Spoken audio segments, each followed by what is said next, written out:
Hey, Upstream listeners. Today, we're releasing a conversation I had with Byrne Hobart on Turpentine's show, The Riff. We discussed the recently instituted tariffs, DeepSeek, Meta's VR bet, fantasy stock picking, and more. Please enjoy.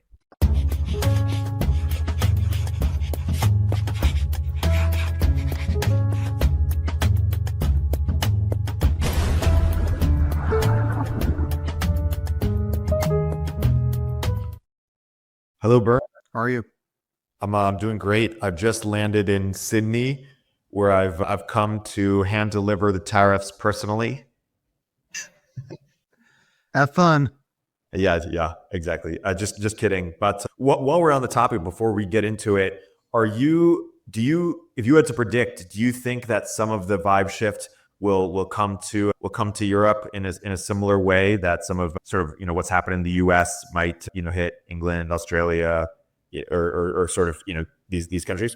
I think that in some ways the European vibe shift is more extreme in terms of voter behavior than it is in the US. There are like, and some of it is just that if you have a system that is designed to have multiple parties, then you typically have room for a more extreme right and a more extreme left. But even within that, there's been more reshuffling, and a lot of what Trump does is rolling things back to a status quo that existed for a while. Like that is what conservatives and reactionaries want to do generally, is take something that they believe broke recently and put it back. And there's a debate on how far back you want to go, and there's also, like, within that debate, there's also the question of, like, how literally do you take any of these rollbacks? Are you trying to make it like the 90s again, where China is not in the WTO and, immigration is a bit more restrictive, et cetera? Are you trying to do that? Or are you trying to ask yourself, okay, what would like a centrist Clintonite from the 1990s, like, you transported them forward in time, what would they be doing today? Because those give you different answers. And I think that does make some assessments of this kind of tricky. But like a lot of Trump's views on social issues are just things that were pretty centrist in living memory, or he's like drifted but more slowly than the average person. And then on economic issues, he is more of a throwback there, and particularly with respect to the tariffs. But I also can't tell how much of the tariff stuff is a Trump-specific vibe shift, how much of that is just general skepticism of globalization, skepticism of the economist establishment. And I also think that within tariffs, and there have been people who are clearly opponents of tariffs broadly, or not Trumpy people, but who have said that the tariff debate is a little bit more sophisticated than just talking about the first order consequence of there is deadweight loss if you make it harder to import goods into a country, and that loss is going to hit consumers. It's not just like everyone ignores the fact that there are tariffs and suddenly everyone who exports goods to the US just accepts if they're from Canada, accepts a 25% lower margin on that. Like that is just not a realistic description of human behavior. That said, within that idea that, yeah, you could be more sophisticated on tariffs, there is a lot of nuance to exactly how you do that. It is not trivial to set up a tariff regime that is going to encourage industries where the US could compete, but maybe US can't. There's not the financial markets don't have a will to fund companies that will scale up to the point that they can compete, but the government can implicitly fund that by making consumers worse off. Like, there are cases where that's a high ROI decision to make. And a lot of the East Asian countries that had just enormous growth, particularly manufacturing driven growth, one of the ways that they would do that is they did protect their home markets. So Japan was a great place to be an exporter and a pretty bad place relative to GDP to be just a consumer when they were at their peak growth period. But that works if it's an investment, and if you can build up these export driven industries such that they provide higher returns later on, such that you turn those exports into importing things that people actually want. Like, that is the end goal. And the US is in a weird situation because we've sort of achieved that end goal where, yes, people are really, really happy to take dollars in exchange for things that American consumers want to buy. But the US is also just not in a position to manufacture a lot of pretty straightforward intermediate goods. And some of that is also just when you have expensive labor markets, you can't cost competitively manufacture some of this stuff. It is just going to go where the labor is cheaper. So I think there are a lot of problems that are worth talking about, but blanket 25% tariffs on countries that are extremely economically integrated with the US, like that makes sense as a bluff. It does not make sense as a long-term strategy. And it also, like, even as a bluff, it is a sufficiently weird thing to do and has so many economic downsides. Like automotive, for example, if you have goods that are just constantly zipping back and forth between the borders, where there's like some component that is made in the US, it's put into something else in a factory in Canada, that's sent back to the US, Ford puts it in a car, that car gets sold to an American. If you're putting a 25% tariff on every leg of that transaction, then a lot of complicated supply chains just can't be that complicated. And maybe it's worthwhile to have these supply chains all be equally complicated, but all be within the US. I don't think that category of good, like intermediate goods made out of other intermediate goods that are put into final manufactured goods, like I don't know that is the strategically important industry that the US really ought to be protecting. So the tariff stuff is a separate part of the vibe shift. But I think there is just a general, like, it is very old news that there are a lot of people who have defined an establishment that they are very skeptical of. And that used to be a very left-coded thing. We don't really talk about the man anymore, but it used to be a very left-coded thing that you sort of viewed the military and the Democrats and Republicans and big business and tech as all part of this big conglomeration of, special interests that did not have your interests at heart. Like that, you can find old, like I think there used to be this. So on IBM punch cards, they used to have this warning: do not fold, spindle, or mutilate. Which, of course, if you are, folding the punch cards in order to stuff them in something, it's harder for the machine to read the middle jam, et cetera. And people did have to learn that. But that term, do not fold, spindle, or mutilate, people started using that as just a general political slogan, which was basically, I don't want my entire identity to be represented as a number that's run through a computer, especially if that computer is deciding who gets drafted and who doesn't. So now that whole vibe of there is an establishment, it is out to get you, that still exists. It is now right coded instead of left coded. But I think it was directionally true in both cases that you can have an establishment, it can get kind of stagnant, it can end up pursuing its own interests at the expense of everybody else's, and that it's useful to shake things up. So that is the vibe that is shifting. I think it's very hard to impute that kind of thinking to just everyone who is participating in this. And there are just lots of different flavors of populism. Like that's part of the nature of populism, and part of this vibe shift is that people are looking more at their country's particular interests rather than at universal goals, however laudable those goals might be. And when you're doing that, you have a different set of interests if you are in France or in Hungary versus in the United States. So you should expect populism to just have very different flavors in different parts of the world. And for this reason, should we be bearish about the EU's sort of cohesiveness or sort of effectiveness over the next 20 years and anticipate more Brexit-like decisions? I think the big downside to that is that people have been, for very good reasons, skeptical of the EU's cohesiveness and sustainability pretty much from the beginning. Like, it did grow, but it felt like every time it grew and every time it got more powerful, there was just a lot of local opposition, and a lot of people felt like this can't go on forever. And it did just kind of keep going. And also, if you have a country that is aging, or if you have a region that's aging and its economy is growing more slowly, it's going to be more conservative in the more literal sense of trying not to shake things up, because there are just a lot of ways to get more downside and they don't see as many ways to get that much upside. You obviously have these kind of hopeful glimmers of European startups that are able to compete globally and are able to produce high returns and provide excellent jobs for people with technical skills. But there's a lot of the continent where it just feels like a lot of things can be routed around, and then there's a question of, does it happen sooner or later? But there are fewer cases where it's just an absolute linchpin in a broad sense. And then there are a lot of narrow industries where, there are European, mid-sized European manufacturers who are absolutely indispensable to some supply chain. So they'll be around for a while. But I think when you have a case like that, where you sell this one little component with a lot of pricing power, you sell one particular chemical that is used in some really high value process, you, again, probably don't want to shake things up too much. You probably want to keep roughly the status quo, because anything that changes that might mean that your product is going to be manufactured somewhere else by somebody else. And there goes a little bit of your trade surplus. Yeah. And going back to tariffs for a second, some people are on the bluff part. Some people are saying, hey, this is just needlessly, hurting our relations with our allies and, sort of negatively affecting our international position. And others say, no, this is finally us standing up for ourselves and, flexing our muscles and peace through strength and, projecting confidence and strengthens our international position. How do you evaluate those claims?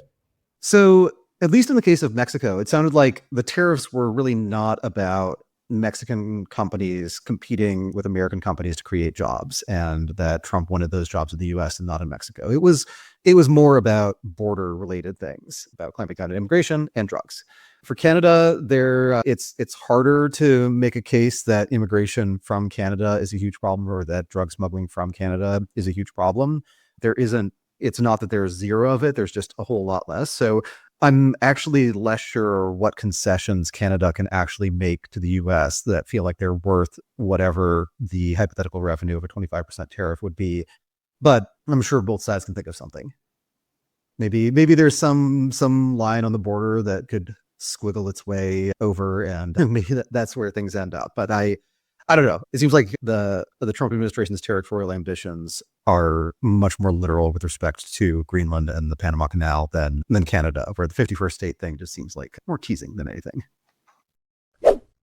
We'll continue our interview in a moment after a word from our sponsors. Even if you think it's a bit overhyped, AI is suddenly everywhere, from self-driving cars to molecular medicine to business efficiency. If it's not in your industry yet, it's coming fast. But AI needs a lot of speed and computing power. So how do you compete without costs spiraling out of control? Time to upgrade to the next generation of the cloud. Oracle Cloud Infrastructure, or OCI. OCI is a blazing fast and secure platform for your infrastructure, database, application development, plus all your AI and machine learning workloads. OCI costs 50% less for compute and 80% less for networking. So you're saving a pile of money. Thousands of businesses have already upgraded to OCI, including Vodafone, Thomson Reuters, and Suno AI. Right now, Oracle is offering to cut your current cloud bill in half if you move to OCI for new US customers with minimum financial commitment. Offer ends March 31st. See if your company qualifies for this special offer at oracle.com/turpentine. That's oracle.com/turpentine.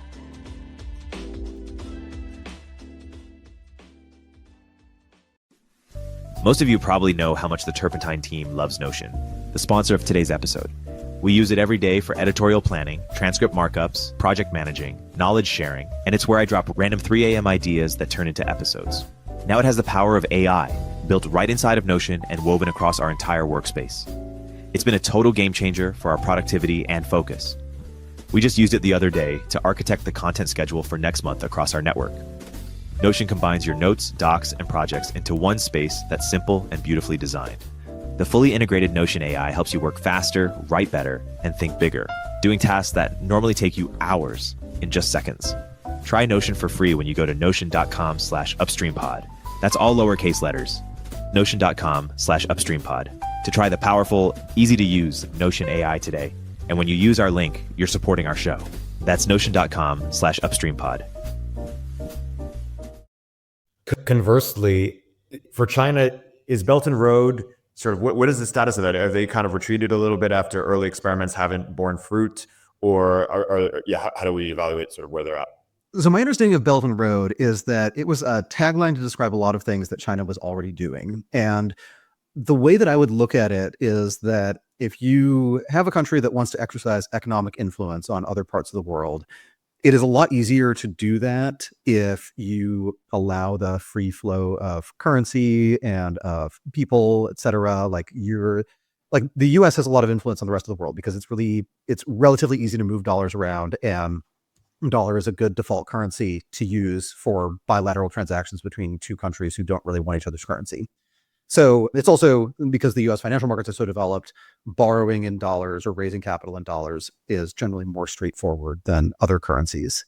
And there is actually just a valuation premium for equities that are listed in the US that you can't explain with any statistical test that people try to do. There's a good piece from Verdad Research on this recently. You control for everything you can control for, you control for size, control for growth, control for margins, and you still get a valuation premium purely for being US listed. So all of that makes the dollar just a really powerful tool for the US government, because once everyone's using dollars, you can threaten to cut people off from the dollar system. It's a really big deal. Whereas, if I were cut off from the ruble system, there's just no point in my life at which I would notice or care. There's just nothing I want to do that requires rubles. But there are a lot of things that various powerful people in Russia want to do that are just much more convenient if you can handle and transfer dollars. So that's something that just naturally emerges if you have a large economy and you trade a lot with the world and you have multinationals. And China has a lot of those things, but it doesn't have a good way for Chinese currency to circulate outside of China and get back in. That process tends to be pretty controlled. So what China tends to do is take some of their trade surplus, use it to build up infrastructure, use that infrastructure to solidify economic relationships with other countries, and then kind of monetize it through importing more raw materials. And so they get some of that soft power, and they also get some additional economic growth, at least if they make good investments. And they do that without losing that much control over their currency. But that's something that China had been doing for a long time. They had a huge infrastructure buildup when they needed infrastructure. And then when they responded to the financial crisis by just radically increasing state spending, pretty close to single-handedly pulling the global economy out of a recession just by using so many different kinds of raw materials and building so much stuff. I think towards the end of that process, they realized there just aren't a lot of railroads that are not yet built, and ports that don't yet exist, and highways that are like incremental highways needed. Like, China's pretty much set in terms of that kind of physical infrastructure, but there are other parts of the world that still need some. And if China's economy is growing and China does have a significant, military and influence on global affairs, et cetera, they can cut some fairly lopsided deals. But right now, I think they have to be just more focused on the domestic economy, and in particular on the overhang from a real estate bust, which had to happen at some point, but does mean that there are a lot of assets underwater, loans that really maybe could get paid, but probably should not get paid, probably should be restructured. And if they do get restructured, if they were mark to market, a lot of financial institutions would have very large holes in their balance sheet. So there are solutions to that, and countries have been able to recapitalize their banking system or just grow out of it. China did actually grow out of a similar problem in the late 90s, where their banking sector was actually insolvent, or at least the big state banks were insolvent, but there wasn't going to be a run, and the banks were structurally profitable if they weren't required to make politically motivated loans to state-owned enterprises that were not actually going to pay them back in a timely fashion. So there was room for China to just kind of roll with it. And there's less room now because growth is just less baked in, and the creditworthiness of the marginal Chinese borrower is a lot worse if the country is just a whole lot more levered in general. So they do have fewer options there, and even fewer options if they don't want to concede that they made policy mistakes in the last round. And like, you can do a thing where the central government says, well, everyone one level below us completely messed up their economic planning. And the thing is, if you do that in one province, it's probably pretty believable to say, we set up these incentives to produce economic growth. We knew that they could be gained. We just couldn't imagine that one of our own would do that. The problem is, if it happened everywhere, if everywhere people were following the incentives too literally and creating fake growth and doing a ton of off-balance sheet borrowing, at some point you have to say that actually the incentive structure was encouraging everybody to do this. If you don't have exceptions, if you don't have exceptional cases where people follow the rules, then obviously the implicit rule was break some of the explicit rules. So it is somewhat embarrassing for them. Maybe maybe in retrospect, there was some time where they could look at some high growth provinces and say, not only is this fake growth, but we're going to seriously punish the people responsible and let that be a lesson to everyone else. And they occasionally did things like that. Like there was at least one province that just had fraudulently inflated its GDP by some huge amount years ago. So they did have an accounting fraud scandal in the Chinese growth story. But I think that it's at the point where enough people have been following the actual incentive that there's just a lot of bad debt in the system, and it can't get worked out without conceding that there were some bad incentives that were put in place by the CCP. Segueing a little bit to some of the DeepSeek sort of fallout or sort of response. We talked last week about how NVIDIA, strong collapse or, 18% or whatever drop after the news. But you also wrote about how a number of AI adjacent stocks moved in parallel at the same time. Why don't you share your reflection about this and what does it mean? Yeah. That was just a really fun time. Basically, what often happens when there is bad news that affects some theme in the market is that you'll actually see the pretty high quality, high growth, large cap companies go down because they're all tied to that theme. And you'll also see a bunch of lower quality bets on the same thing go up because people will want to do this offsetting bet where, if we think that people are going to spend more time online and they're going to look at more online ads, but also that the small scale ad tech companies just don't have the scale to monetize as well as the big platforms do, then you might be long Meta and Google and short a bunch of other mid-sized companies. And if you are running a totally factor neutral book, you probably have other large cap shorts, other small cap longs, such that you've balanced your exposure to the size factor. But that is generally roughly how it works. And so that's what I was expecting. I was expecting that at a lot of funds, the risk person would say, hey, you are paid to pick individual stocks. I noticed that most of your performance comes from things tied to AI. So it looks like we're actually paying you a lot of money to say AI is good and express that, in 15 different ways in your portfolio. And we don't want to pay you very much money to do that. That's an easy one. But it turned out that actually people were getting paid to do that. And what I did see, which was really interesting, was I just went through the list of holdings for a large momentum focused ETF. And I looked at the performance of everything that wasn't an AI bet, and all of them were up. It was not up by a ton, but like Philip Morris was up and Progressive Insurance was up, and there were pharma companies that were up. There was just a bunch of kind of low-ish risk stuff that had done well over the last year was way up. And so I realized that a lot of people were long AI. And since AI is working, that means they were long momentum. So they were shorting other momentum stuff to offset it. And then when they exited all those positions, the non-AI momentum stuff went up. So I thought that was one interesting piece. And I'm still a little bit confused as to who was paying close enough attention, who had a sufficiently sophisticated view that they were able to update on the DeepSeek thing, but they also own some of the more fringe kind of garbage AI bets. And I won't name a bunch of them because people have talked about them in detail elsewhere. And also I'm short some of them. And I never, it's always was a dubious honor to be publicly identified as someone short of a specific stock with a large retail following. You tend to get death threats. So I'm going to avoid that. But a lot of those stocks went down too. So that either means like a lot of retail investors are actually pretty keyed into day-to-day developments in AI, or that a lot of people, a lot of institutions were speculating on some fairly dodgy stuff that happened to be AI-ish, AI flavored. So yeah, I think that what's possible is that, and I'm sure some funds do that. I'm sure some funds come up with these qualitative ad hoc risk factors and tell their portfolio managers, don't bet on this risk factor and we won't pay you just to make bets on this factor. But I think that there's always room for refining how you think about what is idiosyncratic performance for one stock, and then what is just betting on a theme in a bunch of different ways. One of the other interesting highlights in terms of stock price performance on that day was that there were actually companies that did worse than NVIDIA that were utilities or companies that build data centers, things like that. And that, like, one thing that occurred to me was, I don't know that there's been a case where a US listed utility stock dropped 20% in a day because of lower expected demand. I don't know that that's actually happened since the 1920s and 1930s. Like, utilities, the demand picture has been very, very clear for a very long time.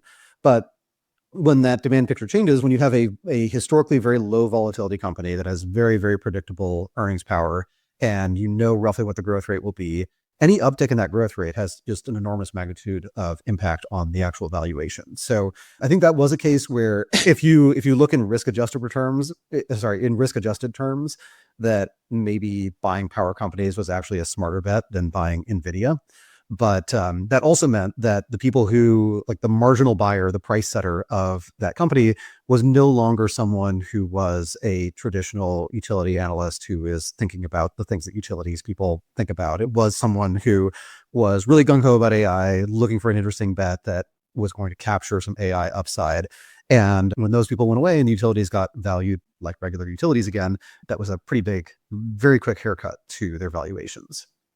And for NVIDIA specifically, how much of it is really just about sort of the prediction as to whether, the smaller models will sort of play a much bigger role than bigger models? Is that sort of the core sort of outcome that will determine NVIDIA's price, or is it more specific than that? So I think that's one piece, but there's also the software moat piece, and that DeepSeek was able to not just use NVIDIA's own software for programming GPUs. They went a layer deeper and found some clever optimizations that NVIDIA's people apparently had not found or had not bothered to find for this particular use case for this set of chips. Like the set of chips that they used was pretty much, from what I understand, was basically there was an early round of sanctions and NVIDIA started shipping a chip that was just designed to be as powerful as it can be while still sanctions compliant. And that's probably just not a market that NVIDIA saw as a really great long-term market. It was more like, this is an opportunity to move some inventory and the rules will probably change again, especially if this product takes off. So exactly the kind of case where you wouldn't expect them to really focus on optimizing for that particular customer, that particular use case. So I think that is like, it was still a surprise that they were able to improve things as much as they were, at least surprise to me. But I think that is part of what people were reacting to, is that NVIDIA, there can be, like, NVIDIA has such a software mode that there could be a time where they are slightly behind on the hardware side, but nobody is going to take the hit from the sunk cost of all the CUDA specific stuff they've done. So they just buy the next round of NVIDIA chips, and then hopefully NVIDIA catches up again. It gives them a little bit of margin for error, makes it a slightly more durable, less hit-driven business. And if that goes away, then it is closer to a commodity business. Now, it's a really good commodity to sell if that's the case, because demand is booming, and demand has over the last couple of years persistently overshot anyone's willingness to supply enough chips. So still a high margin business, but maybe one that deserves a lower terminal multiple, however you figure out NVIDIA's terminal metrics. So I think that was a big part of it. And I also think that I still think that what people are underrating, like so Jevons paradox instantly became a meme. It instantly became just like like the midwit explanation for why you should not update your views at all in response to this news.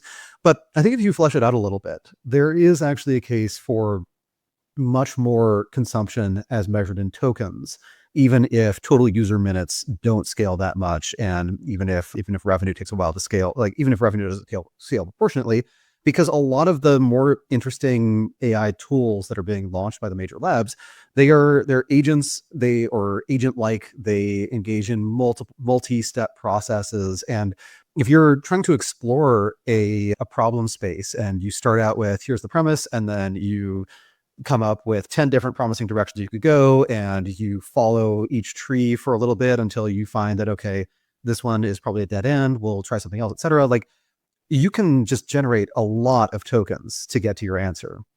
You can pretty much consume just arbitrary tokens. Like, if that is how you scale the performance of that kind of model, then you can just keep scaling. And if the cost of a token drops by 90%, then the same O3 model that was answering graduate level math problems for $3,000 a problem, now it's $300 a problem. And if that happens again, it's $30 a problem. And at some point, just being able to have an on-demand grad student in any domain where the answers can be checked against something true, but the answers aren't trivial, which is basically everything that is either math or uses lots of math.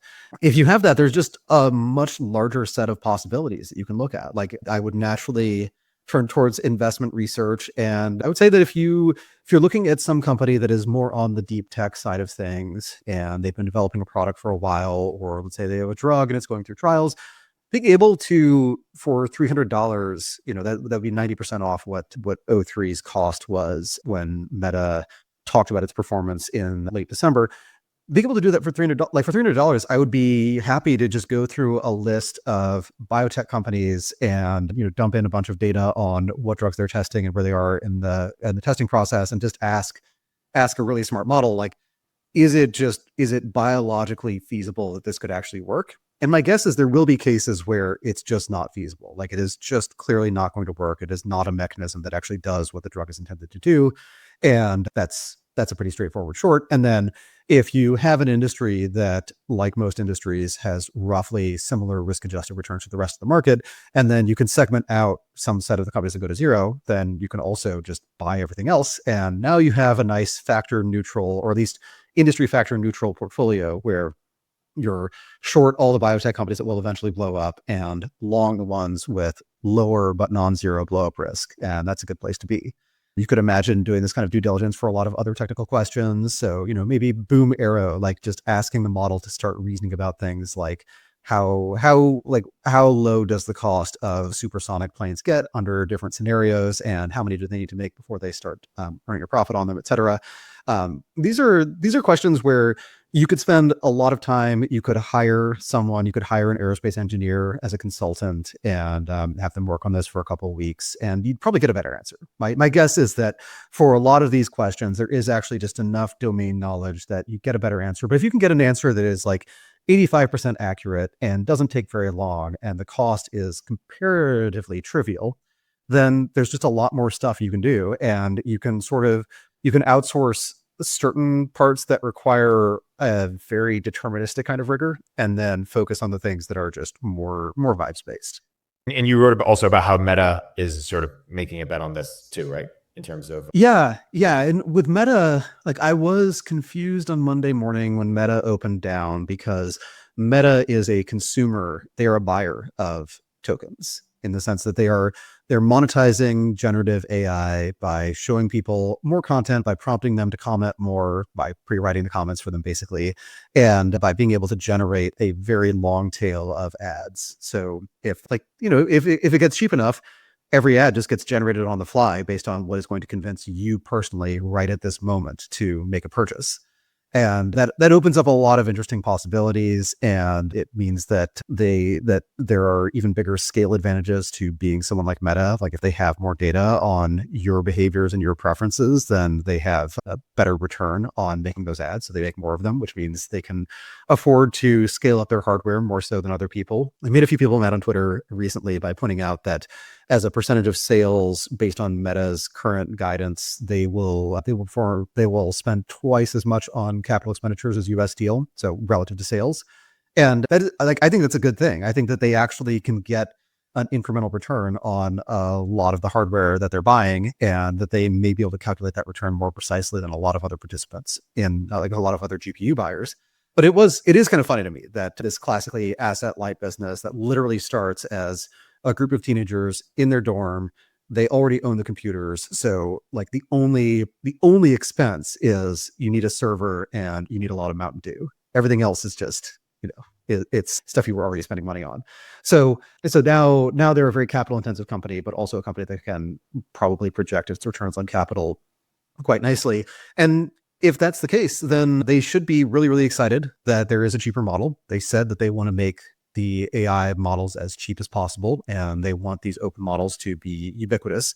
But also, my suspicion is that one of the reasons this is bad for Meta is that if you have a group that is building models that are open, that anyone can use, et cetera, that is really cool. Like, you're able to build something people use. You're also able to talk about what you're doing in a way that someone working at a lot of the more closed labs just can't do. So it is uniquely attractive to some of the people that Meta would really want to hire.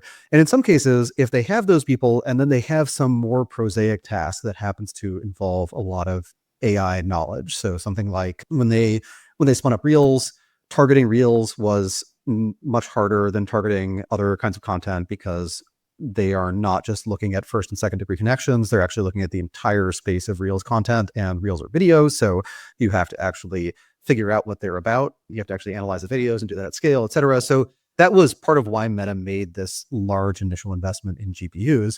And then they were able to repurpose that. But if they had AI researchers and they they have them on hand. They can, I suspect, tell some of them that, as much as we like the pure research you're doing, as cool as we think it is, like for the next 6 months, we have this really important business goal and we think you can help us accomplish it. And then they could do that. And so Meta wants to have some reason for really good AI researchers to be on Meta's payroll and be available to occasionally do stuff that has more of a revenue or cost impact. And I think that's a harder case to make if there is another lab that's outperforming them and is using fewer resources. Although I guess the other important thing to point out is that as far as I know, we don't really have comparable numbers from other labs that compare directly to the specific cost that DeepSeek's talking about. Because what they talked about was the cost of doing the final training run for the model, not the cost of all the experiments, not the cost of the data gathering, et cetera. And those costs are a non-trivial component of the overall cost. I don't know what the relative breakdown is, and I'm sure that breakdown evolves over time. But yeah, the specific headline, like 5.5 million number, is not directly comparable to a lot of the other numbers it's being directly compared to. Yeah.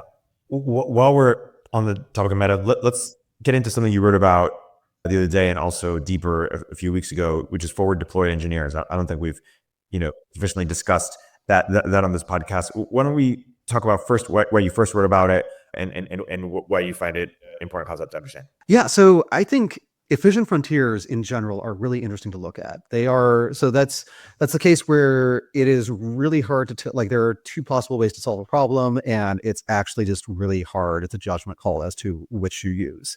And I think there are a lot of interesting companies that exist at different efficient frontiers. There are a lot of cases where, like the YC advice of do things that don't scale, if you wanted to persuade that in a way that would really impress economists, it would be something more like try to explore the efficient frontier, like map out that frontier before you start pushing it outward. So you do a bunch of these non-scalable things, you figure out which of those non-scalable things you're actually doing over and over again, and then you figure out from there, how do you automate them? And what forward deployed engineers, so it's a term that it's existed for a while. I don't know if Palantir actually coined it. They certainly made it a lot more popular. And in the Palantir context, Palantir has just this extremely elaborate set of data science tools. And they pitch customers on pretty broad solutions that point to some specific cost that's going to go down, or some revenue item that's going to go up, or some risk that's going to go away. And then they have to actually make that happen. And what they could do, like the simpler the product is, the more you can just tell people, okay, sign up, give us your email address, give us your payment information, and click buy, and then done. We'll just dump you right into the product. And if it's Notion, you can read a little tutorial and start making pages. If it's, a forms product, then they just tell you, okay, make your first form, etc. But if it is some suite of analytical tools, you have to figure out what connects to what. And often the person who is driving the purchase from a business decision perspective is not the person who knows which table in which database has the relevant numbers. And maybe that table does not actually exist in the form that the decision maker assumed that it would. So you want someone who can do a lot of the data pipelining work and who can also navigate the organization and figure out who actually cares about this. What specific benchmarks do they care about? And then you also do want to teach the rest of the team how to maintain what you've built and how to expand what you've built, et cetera. And then while you're doing that, what you're also doing is noticing that you did this for your last 3 engagements. And so maybe instead of handwriting a script from scratch to do whatever this thing you're going to do is, maybe there should be some part of the existing product that actually automates this for you. So that forward deployed engineer model, it works really well if you have a company that sells a complicated product, open-ended, with high variance in how well customers could use it, and where you think that you are early enough in the existence of the product category that what it ends up looking like in the long term is very much unknown. But if you do that, you're constantly iterating towards what the final form of the product is. And I think FDEs, maybe the downside is that just by necessity, they have to be less strategic. Like if you're working for a big oil company and you are monitoring methane leakages, and you have 6 months to figure out which pipes are leaking and how to fix them.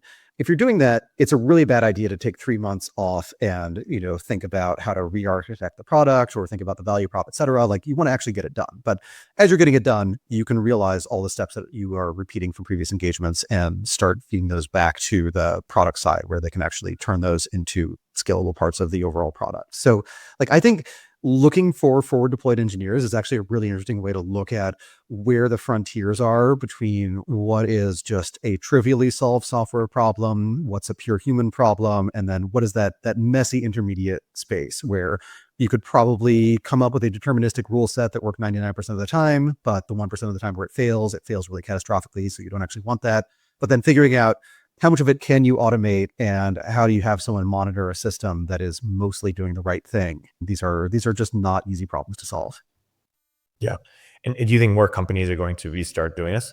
Yeah, I think like the best bet on that is yes, because it is getting more straightforward to just build very general, very powerful products. And then that means it's actually a lot harder to figure out what those products should be used for. I'm sure there are people, like I know that there are order of magnitude differences in how much people get out of an OpenAI subscription.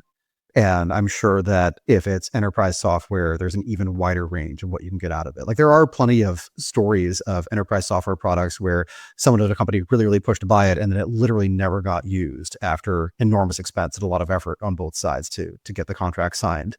Sometimes that's politics. Sometimes that's just people overestimate their own willingness to actually adopt the thing that they bought.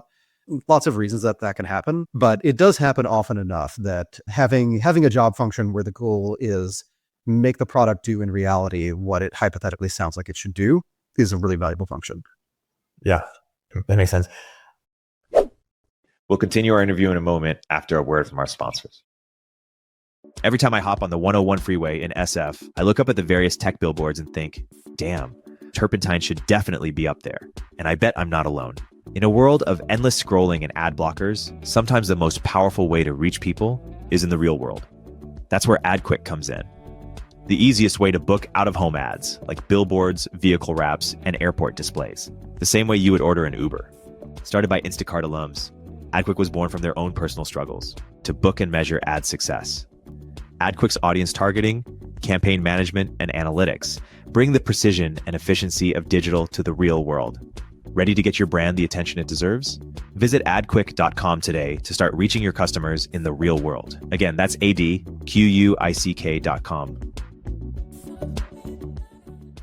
Hey everyone, Erik here. In this environment, founders need to become profitable faster and do more with smaller teams, especially when it comes to engineering. That's why Sean Lenihan started Squad, a specialized global talent firm for top engineers that will seamlessly integrate with your org. Squad offers rigorously vetted top 1% talent that will actually work hard for you every day. Their engineers work in your time zone, follow your processes, and use your tools. Squad has front-end engineers excelling in TypeScript, React, and Next.js ready to onboard to your team today. For backend, Squad engineers are experts at Node.js, Python, Java, and a range of other languages and frameworks. While it may cost more than the freelancer on Upwork billing you for 40 hours, but working only 2, Squad offers premium quality at a fraction of the typical cost, without the headache of assessing for skills and culture fit. Squad takes care of sourcing, legal compliance, and local HR for global talent. Increase your velocity without amping up burn. Visit choosesquad.com and mention Turpentine to skip the waitlist. I want to get back to some of the sort of implications of the DeepSeek sort of topic, which are, do we update our thinking at all on how we think about open source and export controls? Because I see, different camps say, who have the same goals of, strength against China. Some say that, ACZ, most sort of prominently says, hey, open source is critical, in that fight against China. And others say, oh no, the Vinod Khosla and Josh Kushner's, the world sort of OpenAI, we can't open source because, the China threat that'll just lead them to be stronger. What do both sort of parties believe that's different, that's led them to come to different conclusions? I've heard, someone summarize it as, it depends as to whether you think AI is either nukes or code. If you think it's nukes, you don't want to open source. If you think it's code, you do want it because you'll be stronger because of it. So I think first, just on the terminology side, it frustrates me to no end that we chose the term open source to describe models that are open weight, because an open weight model is just a model you can run on your own hardware. And so it is as open source. I mean, it's slightly more open source than just a .exe file that you downloaded somewhere where, yeah, you can download it, you can run it on your own machine, but you need some very specific skills to be able to peek inside the code and understand what it does. One way to my understanding is that you can make some inferences about roughly how the model was structured, but it's not like you can take an open weight model and just say, I am going to follow the same training approach and train it on different data, and I will have my own DeepSeek v3 that does the following things differently. Like, they didn't open source any of that stuff. They didn't open source what it was trained on, and we don't have the data pipelines code. So like, you can't just replicate it. You can run it on your machine, but you can't build it on your own machine. Although there is a project to do that.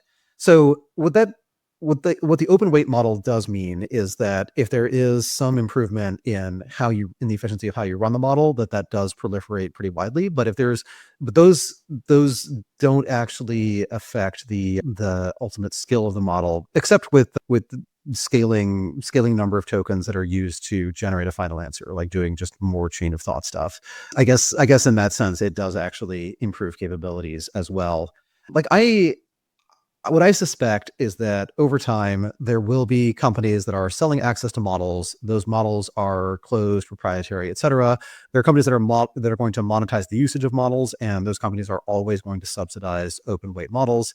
And that we probably shouldn't expect the open models, like, we should expect that there should be a persistent gap in performance. If there isn't a persistent gap in performance, then you can just clone, then at that point, the valuable thing about the proprietary model companies is that they have a brand name and that they're associated with that brand name and people trust them. Like, if you can build a product suite that has the same performance as OpenAI's and you pay less per token than they do, one, congratulations, but two, you can just undercut them on price or offer, more queries on the models that are query limited and just win that way. So there is an incentive from someone like Meta to commoditize these models as much as possible. But I think there's also an incentive to capture a lot of the value by having a proprietary model that is just not beatable by the public alternatives.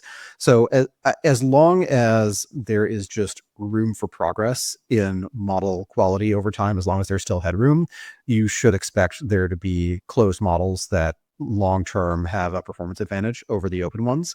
And then if that ever peters out, then eventually everything the closed models have discovered, the open models catch up to them, and there isn't a next discovery to make. And at that point, we have really, really good models, and that's how good they're going to be. Yeah, I wanted to segue to another thing you wrote about, which was going back to our stock picking. You were sort of setting up almost this fantasy stock picking competition. Why don't you talk about sort of the inspiration behind it? Yeah. So this is something that I've always been really interested in, the question of talent and talent matching. How do people find the right careers and how do they get assessed? And through the newsletter, I've been doing recruiting for a long time, and a lot of that's been technical recruiting. And I think in some ways, technical recruiting is a lot more straightforward. Like, you end up with a much more meaningful sample of someone's skills and abilities. And I've never been a professional software engineer. That has never been my job title, but I have written a fair amount of code. And so I could ask, reasonable follow-up questions and assess someone. And then on the finance side, like, it is harder to figure out how do you actually assess someone's skill, and how do you understand whether they would be good at financial analysis. And really, a work product is a great way to do that. But then there's another matching problem, which is there is a set of funds that are very high profile, spend a whole lot on recruiting, and pretty much anyone who has the skill set and temperament that would make them really, really good at coming up with intra-quarter reads on different companies and figuring out which companies to be long and short ahead of conferences based on how the CEO typically talks at these conferences, or who's really, really good at inferring that when this company gave a range, they're rounding up and this other company's rounding down, et cetera. Like, all of those skill sets, they do produce repeatable alpha. It's very measurable and it is very, very lucrative. But then there is a long tail of firms that are just looking at weirder, less liquid stuff. They're more qualitative. They do have a different process. And I think they're potentially just really hard to find. And for a lot of those firms, their turnover is also lower. So they just don't have this recruiting engine. It doesn't make sense for them to bring in a large class of analysts and expect for half of them to get fired and half of the remainder to quit within the next 3 years. And then whoever's left, both sides are pretty confident it's a good deal. Like they're not doing that model. So I think of it as a way to broaden the surface area and also just to talk to people who have some interesting investing ideas. So yeah, we're reaching out to investing clubs right now, but I also think that it's a really bad idea to be locked into the university track. One, for like social reasons, I think that credential is getting weaker, and it is probably a good idea to weaken it. There are other ways to assess people's skill at this point, but also I do think that a lot of hedge fund and asset management hiring does over-index on pedigree. And often that is, that is a very, it is a very good decision if there are a large number of people who can theoretically do the job. And if you really, really want to avoid mistakes, and you also have a lot of money, like the value that these people can generate for their firm is also really high.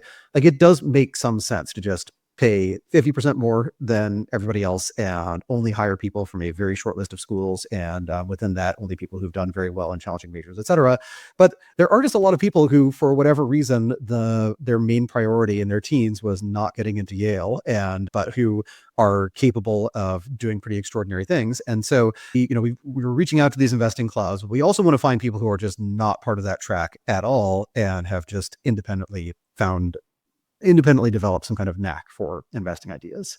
We're also doing this pretty broadly, but we did set up kind of buckets of different investing categories. So people love pitching small cap stocks. I do it too. I love reading the small cap stock pitches.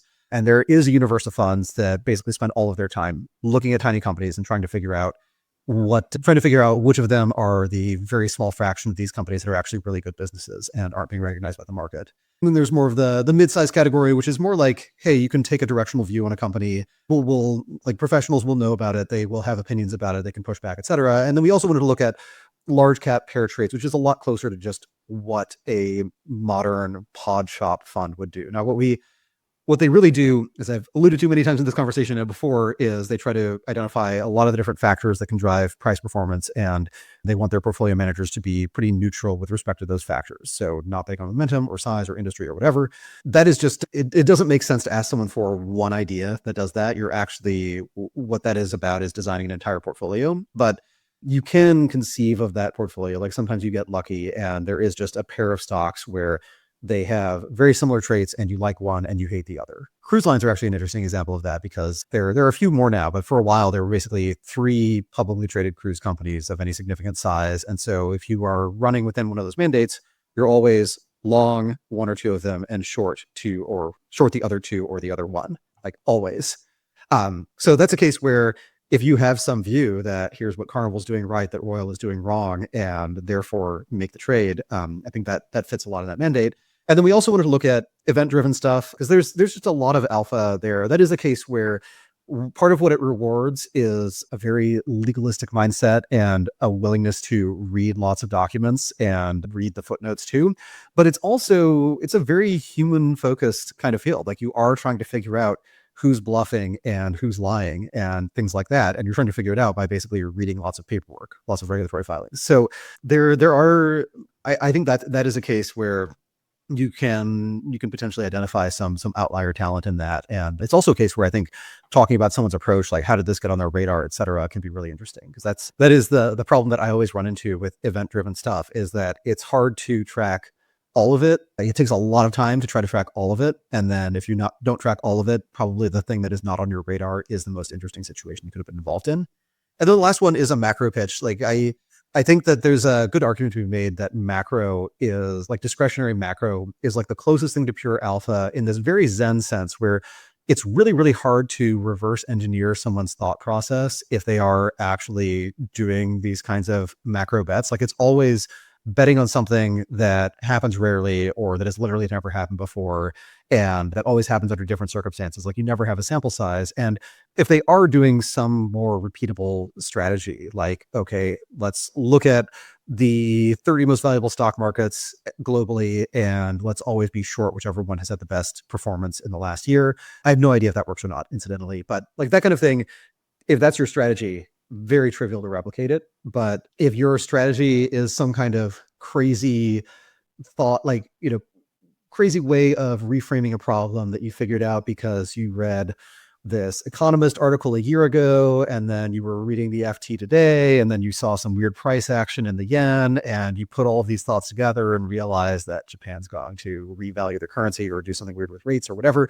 If it's something like that, where you're putting together all these different facts and details, and there is just you come to some conclusion where you know that conclusion fits the facts, and you also know that's not what people are expecting, and that like basically what you really want is where any given subset of the facts you're looking at points to some different conclusion, and then the set of like the comprehensive understanding of what you're looking at points to only one conclusion. That's really valuable and really hard to replicate. And those are also just some of the most fun pitches to read, because it is people just trying to deeply understand the state of the world right now, and then ask, how is it going to change? How are people misperceiving it, and what's going to change their minds? Yeah, I'm surprised there aren't more competitions like that already, or that this kind of fantasy investing isn't more of a thing. I mean, it definitely exists, and it exists in a couple of places. Like Value Investors Club is still good. SumZero is still good. Seeking Alpha has the occasional really good write-up and is mostly not as good. And this is like the exclusive sites tend to have a higher quality bar to get in, and so they tend to have a higher quality bar of what gets written on them. And actually those, like SumZero is also an interesting one, because one of its founders was actually one of the business partners of the Winklevoss twins when they were employing Mark Zuckerberg. So the team that started whatever that company was, like that team actually has some of the most successful alumni on a per capita basis of any startup. Everyone left and did other things, and two of those teams created multi-billion dollar companies, and then one of them created a company that is like a fixture, an institution, and certainly like a lot of value changes hands based on write-ups that first appear on SumZero. So it's an interesting corporate family tree. Before we get out here, I also want to make sure that we get into the other piece that you wrote about, which was about sort of capital as legibility. Yeah. So the idea on that was that so it's really about how when you have a business that's an asset light business, that means that you are not constrained by capital when you grow. You may have other constraints, but like it's not the kind of business where expanding means raising money from someone else and really getting permission from investors to expand. And it also means that it's a business that can start throwing off returns to shareholders much earlier. It's just a great place to be. And the problem is, if it's an asset-light business where all the value is just in the heads of the people who work for you, it's really hard for you, the business owner, to actually capture all that much of that value. And so in the piece, I talked about a couple different cases where mostly talent-based companies try to do that. So you have things like law firms where they do set up this weird Ponzi scheme-esque dynamic, or maybe you could charitably compare it to Social Security, where if you are a junior associate, you're working really hard, you're capturing a very small fraction of the revenue that you produce. As you achieve more seniority, you are capturing a larger fraction of the revenue that you produce. And you also have a different set of responsibilities. Like you're supposed to be bringing in new business, or at least maintaining business relationships.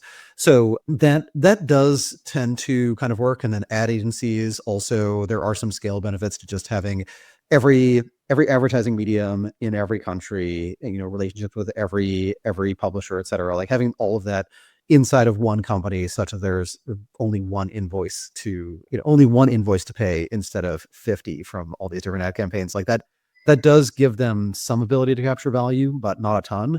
And with someone like Meta, there's some of their value capture comes from the fact that they have their network effects, their switching costs. If you recreate a subset of the Meta product suite, what you have is by default worthless. If you create something that Meta should do, then maybe it's worth a lot. Maybe, you were wrong that they should do it, et cetera. But like they still have this dynamic where people leave the company in order to, like, if you have a really good idea that doesn't require a large user base to get started, it's often more economically rational in expected value terms to leave, start a company, have that company build the thing, and maybe get acquired by your previous employer or some other big tech company. And as companies find that capital expenditures are actually the main way that they grow, that labor bargaining power actually gets a bit weaker. Like, definitely there are still a lot of people who have a lot of negotiating leverage at those companies. But when more of the marginal value that is being created is just, if we had more GPUs to throw the problem, we could do more generative ads. We know what the lift on those ads is, and so we're going to do it. At that point, more of what you would need, like more of the value creation is actually based on these physical assets, based on things that people don't actually walk out of the building with at the end of the workday. So I did have the joke that, the classic line at any talent-centric business is our most valuable assets walk out of the building every night. And that if someone is saying that at Meta today, it probably means they have discovered that somebody is stealing the GPUs. So you like, in some ways, I think just like optically, just in accounting terms, it makes the businesses look worse. They have to, like, each incremental dollar of revenue they get requires more capital expenditure dollars than the previous one. And that seems likely to continue for a long time. But another way to look at it is that these companies were generating tons and tons of cash flow and still are generating tons of cash flow.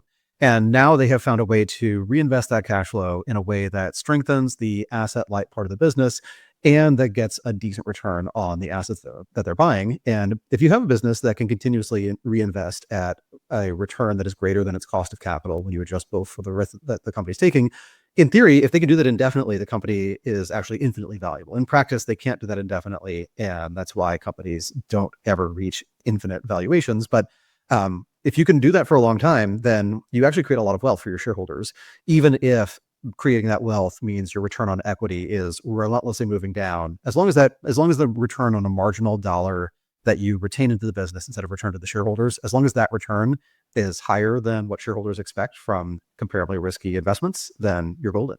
So I think it's net good for Meta. Like, they're actually in a better competitive position with respect to their internal pricing power and the company's ability to capture profits. They're in a better position if they are a more capital intensive business than they were before. Right. And you as your shareholder, some people look at the amount of money they spend on things like the Metaverse, or sort of that bet, or even things like Llama, and are like, hey, are they in over their skis here? But you're bullish. You say, hey, this is a ambitious company that's betting on the future, and they're willing to take bets, and they're not always going to be right, but when they're right, they're going to be right big. Yeah. Like, I'm definitely, Meta is a lot more expensive than, like, in terms of earnings multiple than it was when I started buying. So, like, I think it is, less of a pound the table thing right now. On the other hand, I wasn't pounding the table when I first started buying because there were actually a lot more risks. Like, this was when they seemed to be losing attention share to TikTok, and the ad targeting stuff meant that their revenue took a hit. So you had a lot of things. And then the Metaverse, they were also spending a ton of money on that. And so it was, in that case, it was a bet that basically that Mark Zuckerberg is not going to spend all of the company's cash flow on the Metaverse, because that actually makes it hard to hire the people he'd want to hire to build the Metaverse. Like, if Facebook's equity compensation is questionable, then their ability to acquire the best people is also questionable. So it is like, it's a different cautionary note. Like, now things seem to be going really well for the business, but the price mostly reflects that. So, but yeah, I still respect them a lot. And I think that is, like, part of what you have to do with a company like this is to say that at any given time that you could have invested in one of the big tech companies, there was probably something that they were doing that was going to become a material contributor to revenue, and that would be the story behind why the stock was going up.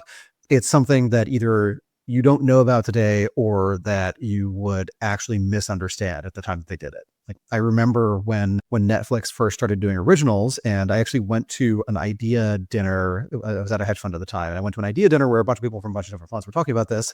And the consensus was, this is interesting, but producing movies is just not a great business, very lumpy. And that a lot of people, like, even if it's a big hit, a lot of people are going to sign up for Netflix and maybe pay for a month. They're going to watch all of House of Cards. They're going to be done, and then they're going to be off to the next service. And I think that was somewhat true, but it became less true as they were producing more shows. So by the time you're done with one show, they have another Netflix original for you ready to go. But that would have really freaked people out. Like, if that had been Netflix's response is, I think you're right that it's very risky to make 3 originals. So we're going to do 30 this year, and then next year we're going to do 300. I think the stock would have tanked if they had said that. So, and I wasn't super optimistic about Netflix. I was looking at it when it was very, very cheap compared to today, and was thinking there's probably a right time to buy this, and I don't think it's now. So yeah, this stuff is really hard, but I do try to remember that a lot of people running these companies have seen a lot of technology shifts before I have, that some of these shifts are very expensive to jump on, and that even if their hit rate is not 100%, and even if they tried a few times and it's wrong, which happened with Meta and mobile, that their first mobile app, their early mobile experience was just not great. And they had to redo a lot of stuff.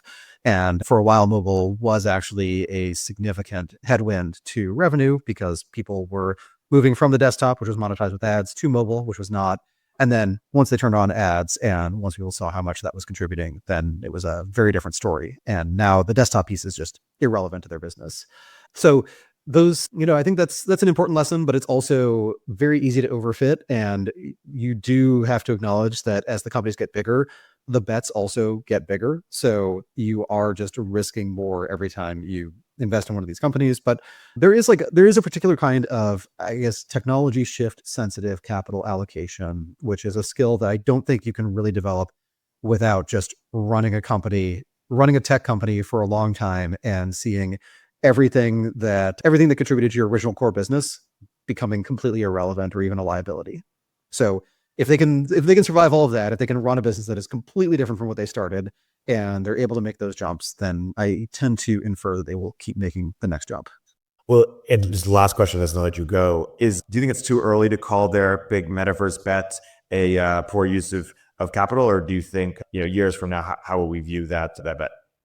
So I think the time, it's really tough to say. Like my default is, yeah, that was actually a bad bet. But I think that there comes a point where the company should be able to say it was a bad bet, and they've dialed back the emphasis substantially. Some of that is just they found something else to invest a lot of money in that has more direct returns for shareholders.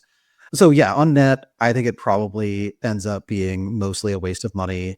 I don't know if we ever make a transition to living in the metaverse. If we do end up doing most of our socializing while we're strapped into VR goggles, then it's still possible that they will have been early. But I think for you to make that case, what you have to say, there has to be some discrete innovation, whether it is a new VR headset that just gets massive distribution, or some new interaction model, or some advance in graphics, or dealing with motion sickness, whatever. If there is some discrete advance that suddenly makes VR really, really appealing, and we have another platform transition, then I think maybe it turns out to be a good bet just early. But also, if you don't know what that advance would be, then you're always going to be early until you're too late. And so maybe you can view it as like Meta is continuously buying call options, out of the money call options on the metaverse, and they have to spend a lot on those options. But if they keep doing that, then at some point the metaverse actually works and they exercise their option. It's deeply in the money and everyone's happy. So that return profile does kind of look like, at least the first part of that return profile, where they're just constantly throwing money away. That is pretty much what we see. It remains to be seen what the second part of that return profile looks like. But actually, if I do want to steelman the just knee-jerk skepticism of the metaverse, if I wanted to make the case today that they should just call it a day, shut it down, I think the actual case, like the reason that it has gotten easier to argue against the metaverse is that AI does function as an interface. Like there are AI tools, but AI as an interface is also a pretty powerful idea. And that might just be the new default interaction model. And that is very much an AR rather than VR vision. So that is not you strap on your goggles and you go to a different world. It is you put on your Meta branded Ray-Bans, and now you're actually seeing the existing world in higher resolution, more dimensions, however you want to think about it. And tools like that, where it's taking in all the real world data and it's highlighting things you care about, it's answering questions based on what you see. That is just a really good way to interact with a computer. Like it is a very helpful way to interact with a computer. It saves you a bunch of steps. Saving steps is always really important for consumer applications. So maybe that works, but it also makes the metaverse just relatively less attractive. Like if you can actually have a more interesting, lively, dynamic experience with more distractions at hand all the time, wearing AR glasses instead of VR glasses, then maybe the VR glasses just gather dust. And so I'll feel very vindicated if Meta shuts down or significantly curtails the metaverse in order to focus more on AR glasses, and specifically says it's basically taking like eyeball share. You're wearing one or you're wearing the other. So eyeball share actually matters here. If the eyeball share moves to enriched views of the real world rather than some other world, then I think Metaverse was, interesting experiment, probably spent too much money on it, but it doesn't work anymore. Yeah. Yeah, no, that makes sense. Yeah, AI is an interface that's a good sort of counterclaim. We're at time. As always, Byrne, this was a fantastic, wide-ranging conversation. And until next week. Yes, indeed. Talk to you next week. Upstream with Erik Torenberg is a show from Turpentine, the podcast network behind Moment of Zen and Cognitive Revolution. If you like the episode, please leave a review in the Apple Store.